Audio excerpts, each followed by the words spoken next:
il-ħajja hija mimlija żliet li rridu nagħmlu. Imma aħna l-koll qegħdin hawn irċevejna il-ħajja u twelidna mhux b'għażla tagħna, imma x'kien hemm il-ġenituri tagħna li għażlu l-ħajja. Kien hemm min ħassiebna b'għożla minn qabel twelidna u wara. Għal dawn il-persuni aħna għandna biss gratitudni kbira. Imma il-gratitudni hija akbar għax rawmuna f'ambjent li joss il-ħajja. Minn meta konna żgħar fost il-valuri prinċipali li wrawna u li għallmuna kien hemm l-apprezzament tal-ħajja u tad-dinjità ta' kull bniedem. Hija s-soċjetà Maltija wkoll li tul is-snin għarfet li l-ħajja hija prezzjuża dejjem mill-ewwel mument ta' tnissib tagħha sat-tmiem naturali tagħha. Għarfet li għandna nagħmlu ħilitna biex nipproteġu l-ħajja minn dak kollu li jeddidha, ikasbara, jew iġibha fix-xemx. Dan hu qed niċċelebraw illum hi ċelebrazzjoni pożittiva tal-ħajja ta' dak kollu li jsaħħaħ il-protezzjoni tal-ħajja fostna. Llum qed inħabtu wiċċna ma' diversi sfidi fejn tidħol il-protezzjoni tal-ħajja u rridu l-koll narfu l-għażliet li għandna nagħmlu quddiem dawn l-isfidi. Hawn min qiegħed għamad quddiem għajnejh biex ma jaċċettax il-verità.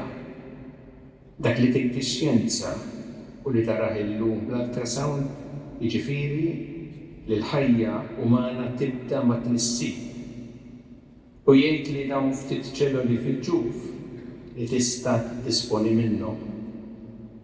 Imma jekk hemm diġà ħajja umana li bdiet ukoll jekk għadha fil-bidu, jekk telimina int tkun qed teqret ħajja umana. Tista' tgħidha bi kliem differenti.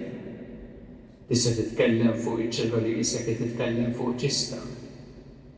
Imma il-verità hi li meta teqret dawn iċ-ċelloli qed teqret ħajja umana li bdiet. Hawn min jgħid li jekk iridu nkunu progressivi irridu nippermettu li l-ħajja tista' teqret qabel titwielet. Hija tassew kontradizzjoni kbira li titkellem fuq progress jekk iċċaħħad il-progress ta' min għadu żgħir ħafna u vulnerabbli u ma tħallix jiżviluppa. Tkun tassew progressiv meta tħalli minnu ċkejken u dajjef jagħmel progress. Anzi tinkoraġġixxi dan il-progress mhux toħolmu. Hawn min jgħid li trid tħalli kwaħed fil-libertà, jgħidulek jekk int temmen falla ir-rispett tal-ħajja mill-bidu nett u lil min ma jemminx ħallih fil-libertà jagħmel li jrid. Timponix il-fidi tiegħek fuqna.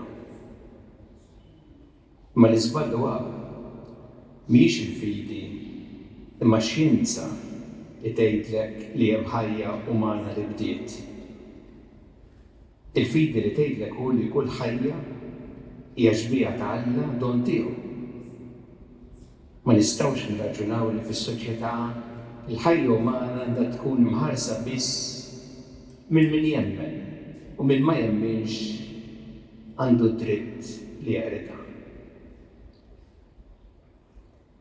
Hawn min jgħid li aħna mantilin waħedna bir-rispett lejn il-ħajja mill-ewwel mument ta' tmissir tagħha. Dan għandu jagħmilna kburin, mhux b'xi mod inħossuna inferjuri. Aħna għandna x'nifirħu li nkunu l-ewwel fl-għożra tal-ħajja. Dawn huma sfidi li rridu naffaċċjaw bis-serenità ma' mod ċar. Il-mument li aħna naċċettaw li l-ħajja umana li bdiet tista' telimina inkunu kissirna l-pedament tar-rispett lejn il-ħajja f'waqt oħra tul is-snin. Inkunu adottajna il-kultura tal-iskart kif isejħilha mod qawwi il-Papa Franġisku. Hija l-għażla favur il-ħajja mill-ewwel mument ta' tnissiet tagħha li tgħinna biex ikollna etika konsistenti favur il-ħajja dejjem u saraħħa. U għalhekk irridu nħarsu l-ħajja f'kull waqt tagħha. U dan juri ruħu fl-għażliet li aħna nagħmlu. Irridu nirsistu b'impenn għall protezzjoni tal-ambjent li jagħtina l-istess arja li nirrespiraw. Hemm ukoll nuru kemm hija għażiża jew le l-ħajja. Irridu naħdmu biex ngħinu persuni li sofru vjolenza domestika jew abbuż u li minħabba fekk il-ħajja tagħhom hija medda. Jeħtieġu kull għajnuna biex joħorġu mis-sitwazzjoni ta' abbuż u jkunu rispettati fid-dinjità tagħhom. Irridu nkunu ta' spalla l-persuni li għaddejjin minn problemi ta' saħħa mentali li jeħtieġu kull appoġġ biex jistgħu jgħixu ħajja b'dinjità. Irridu nibqgħu sodi kontra id-droga li mhijiex rekreazzjoni imma deġenerazzjoni. Irridu nagħtu appoġġ il-persuni li tifittxu l-kien barra minn arthom naħdmu biex ma jispiċċawx marqa fil-baħar huma u jfittxu ħajja ġdida. Irridu niftakru li l-saħħa tas-soċjetà titqies mill-progress ta' dawk l-aktar dgħajfa. L-għażla favur il-ħajja tibda mill-bidunet u tkompli saraħħa. Sal-mument meta l-ħajja tintemm u ngħaddu għall-ħajja ta' dejjem. Hawn diversi persuni li jkunu f'sitwazzjoni ta' djufija u vulnerabilità speċjalment fis-snin ta' età kbira. Il-messaġġ li rridu nagħtu huwa li l-ħajja ta' kull persuna hija għażiża. U rridu ngħinu b'mod partikolari dawk li għaddejjin minn tbatija u li jeħtieġu kura paljattiva. Il-kliem il-Papa Franġisku, il-kura paljattiva awtentika hi radikalment differenti mill-eutanasja li qatt ma hi għajn ta' tama jew attenzjoni ġenwina għal min hu marid u min qed imut. Minflok din hi falliment tal-imħabba.